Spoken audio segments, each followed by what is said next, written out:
Hey guys, this is David Jelks and welcome to phase 1, day 1 of your Factor 3 program. Again, really excited to get you guys through this. Remember, of course, as you watched the video as it first came on, there was the SAM acronym. Remember, SAM stands for what? Stabilize, right? Knees soft, core tight, shoulders back and down.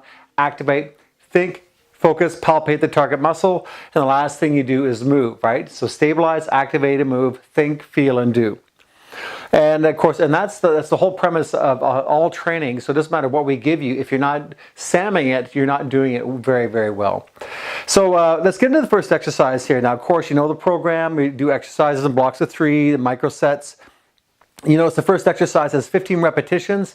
The other 2 have 10. So this means the first exercise in all blocks and all days, the first exercise is your prime area. So where most of your energy gets put into, the most amount of your sweat and effort.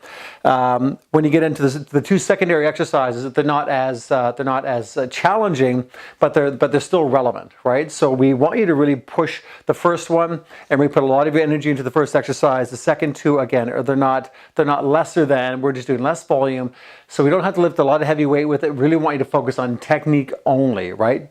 Push the big muscles, and then with the other 2, the leg lifts, for example, on day 1, partial shoulder press for the first block here on day 1, only 10 reps. So our focus is slow it down and just pay a little more attention to it. All right. Let's get right into it. We have a side lunge static, and all I'm referring to here is taking a wide stance, and we're not going to lunge as a traditional lunge would be. The reason why I like doing this static side lunge is because it allows us to really start increasing the inner thigh flexibility. These muscles here tend to be a little bit fragile, a little bit thin, and very tight. So we don't want to ballistically jump into it day 1. We want to open it up. And my stance is a little bit outside of what would feel normal. So this feels normal. Step a couple inches outside of it to find the outer edge of that. Weight on the heel to midfoot. You can toe your toes slightly out. I'm going to soften my knees to begin with. Sit into my hip out here. I'm going to come forward, leaning into it, pushing to the heel, bring my pelvis forward, and sit back into it, right? Push up and sit back. So it's 1 and 1, 2 and 2, 3 and 3, 4 and 4, right? You get the idea? So if you want, you can actually use a dumbbell, right? So I've got a dumbbell in hand. I can hold it between my legs as such. Now again, when you're going through the motion, when you're going through the exercise side to side, make sure that you sit first. Let me show you from the side. Don't lower this way, but simply push your butt down and your torso will naturally come forward, and then bring yourself back up, right? So you're going to sit down, up, and sit down, right? And sit down. So what you should be seeing is my spine should be fairly straight. You don't want to do this, right? So don't try to put the weight on the ground. Simply sit your butt down and the weight should find its way there anyhow. So that's your static lunge, side to side.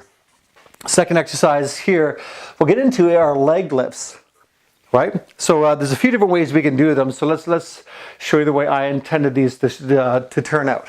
So on your back, we're going to tighten those core muscles, and we're going to bring the pelvic floor, right? We're going to pull the pelvic floor and tilt the lower back, so lower back is pressed to the floor. Legs together, let's bring them up nice and tall. And again, we can support your neck, not your head. Support your neck so that your neck is not straining. And all we want to do is we want to really, again, we want to rotate the pelvis, push the lower back to the floor, keep that core engaged, and lower your legs down until you feel a little bit of stress. And the stress will be your lower belly is trying to keep you in place. Now, this is where I can feel the stress kick in. My lower back straining to stay on the ground. Now, I might be able to take it all the way down, but I've really got to focus. So find the range for you. It doesn't matter where it is. If it's just a few degrees off center, that's fine. And the objective is to keep that lower back pressed to the floor the entire time with all the stress on the lower belly, not just in your hip flexors. Third exercise here is our partial shoulder presses. So let's grab a Swiss ball, and if you're at the gym, I'm losing my mic here. If you're at the gym, of course, you can use a bench, which is absolutely fine. But for home purposes, of course, we'll just use the ball. So partial shoulder press, and what we're looking for in this exercise is really to set up something called a scapulothoracic joint. What we're trying to set up is our shoulder blades. Shoulder blades as they move in towards the spine and towards the rib cage. So we develop this really great posture. This is part of the rotator cuff complex. And so we want to be able to pull the shoulders back and down. Remember the first aspect of SAM, stability, shoulders back and down. And we want to feel the shoulder blades being sucked into the spine. So from here, we're going to take the dumbbells up in line with our ears. Right, elbows are neutral to the ground, so parallel to the ground. And partial just coming up over the crown of the head and coming down slowly. And it's 1 and 2 and 3. And what I'm looking for is the shoulder blades attached to my spine. Core muscles are tight, so I'm not overarching my lower back. And you notice I have a wide stance here for stability. Right, so I'm just really want to get those shoulder blades intact, and I want to train them to stay put. Right, so again, not only am I getting some stress on my actual shoulders themselves, my triceps for the extension, but the real objective is get the shoulder blades back and down. So I really start training that great posture, which one, we need for aesthetics, but two, we need that neutral base inside of our shoulder to protect the shoulder joint, to protect the rotator cuff, and of course to allow us to train at a higher level as we go through the program. So that is our block 1. Let's look at block 2.